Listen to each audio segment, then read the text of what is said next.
ஜாதி மத வேற்றுமைகளை கடந்து அனைவரையும் சமமாய் மதித்த பண்பாளர் அப்துல் கலாம் என அவரது ஆசிரியர் சின்னதுரை புகழாரம் சூட்டியுள்ளார். அவர் வெஜிடேரியனாக இருந்தார், கல்யாணம் பண்ணிக்காமல் தனிமையாக தான் இருந்தார்.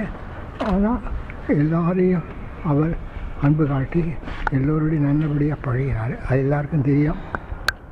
அவர் முஸ்லீம், ஹிந்து, கிறிஸ்டின் அவர் பிரிக்கவில்லை, எல்லோருடையும் நல்லபடியாக பழகினார்.